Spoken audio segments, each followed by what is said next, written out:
It's interesting to look at the main source countries for permanent residents, temporary foreign workers, and refugee claimants. And I could have put other categories up here, but I think this illustrates a couple of points. For a number of years now, China, India, the Philippines, and Pakistan have been the top 4 source countries for immigration to Canada. In 2007, the United States overtook Pakistan for 4th place. The US is usually around 5th place. So those are the top countries for permanent residents. If you look at temporary foreign workers, the top countries are the United States, and the individuals coming from the US are generally highly educated individuals who stay for short periods of time. It's very easy to come and go. Mexico, which is one of the main sources of our seasonal agricultural worker program, and the Philippines, which is a significant source country for living caregivers. And this is followed by France and the UK. With respect to refugee claimants, it has not always been the case that Mexico and Haiti are the top 2 source countries for claimants, but over the past probably 6 or 7 years, Mexico has moved up to be the top source country for refugee claimants to Canada. I think I don't need to point out the irony that we do have a free trade agreement with Mexico, and we do not have a visa requirement for Mexicans to come to visit Canada. And so this is a very interesting situation that we're finding ourselves in. China is the 4th largest country for refugee claimants, but it's also the most significant source country for legal migration. And so there's some issues there where you get both legal and illegal, or not legal and illegal, but you get legal flows of people leaving their country, and you also get claimants coming from the same country. The top 5 countries, in the case of the refugee claimants, are over 50% of the flow. Similarly for temporary foreign workers, and about 40% of our flow of permanent residents comes from those 5 countries. So there's a fairly significant concentration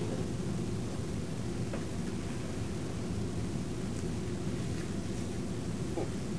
Much has been made in the recent past about declining outcomes for immigrants to Canada, both relative to Canadian-born and relative to their predecessors. What do we know about the reasons behind the decline? There's been a very significant amount of research done on this topic, and I would say that we've exhausted most of the data sets that are available, and the research is, if you look at it as a package, there is certainly a consensus on what we know, but there are some gaps in our knowledge that I'll come back to. You have to remember that immigrants face the same labor market conditions as Canadians, and so if the Canadian labor market is not very strong, then immigrants are not going to have very strong outcomes. It has nothing to do with being an immigrant. It has something to do with the situation that immigrants find themselves in. And what research shows is that 40% of immigrant outcomes relative to Canadians can be attributed to the labor market conditions at the time. This was work that was done particularly in the 1990s. More recently, I would say for IT workers, we saw a very significant concentration of immigrants as IT, like engineers. And when the IT bubble burst in 2000, 2001, immigrants suffered disproportionately because there's such high concentration of immigrants in those occupations. It probably had more to do with the IT bubble than anything, because I know we all know Canadian-born who also lost their jobs. So the context is very important. So 40% is labor market conditions. What's the other 60%? This is what we refer to sometimes as human capital that immigrants bring with them.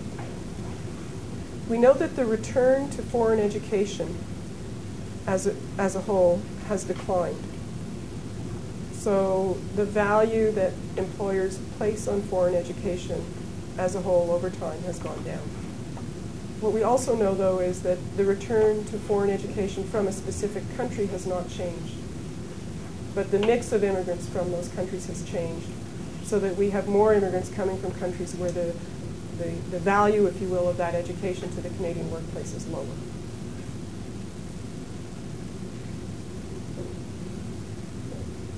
What has changed over time is the value that employers place on foreign experience. Right now, it's close to zero. And that wasn't always the case, and I think this is also attributable to changing source countries over time. And so employers don't value immigrants who come with foreign experience if they don't have any Canadian experience. We know that if you can get a little bit of Canadian experience, then the return to your foreign experience goes up. But it's the Canadian experience working in the Canadian workplace that employers are looking for.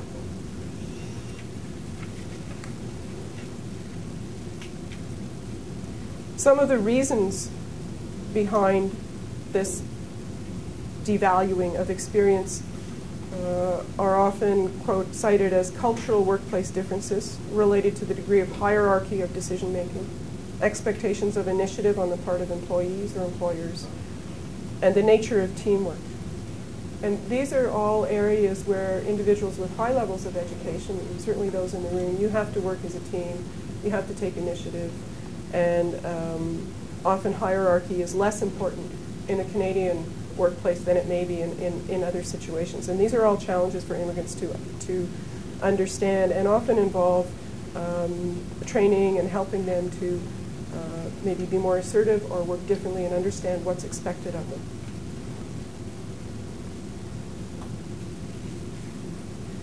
The other thing, and I have a source country I've talked about, but in all of our research, there's something inherent about being a refugee, something that often negates the human capital that refugees bring with them, even controlling for all these other things. Refugees don't do as well in the workplace, and that's a generality, but on average don't do as well as other groups. And maybe it's the fact that as a refugee you didn't choose to move, you were forced to move. Maybe it's the fact that you spent many years in a refugee camp and you weren't able to use your human capital, your education, or your work experience. And maybe it's because your main concern for many years has been the safety and security of you and your family. But we find that even refugees who come with relatively high levels of qualifications are not able to take advantage of that in the workplace. Some of you may have done quite a bit of work on this, but that's something that we find and that I'll come back to, because increasingly we're resettling refugees who've been in protracted situations in refugee camps where they haven't been able to make use of their skill set.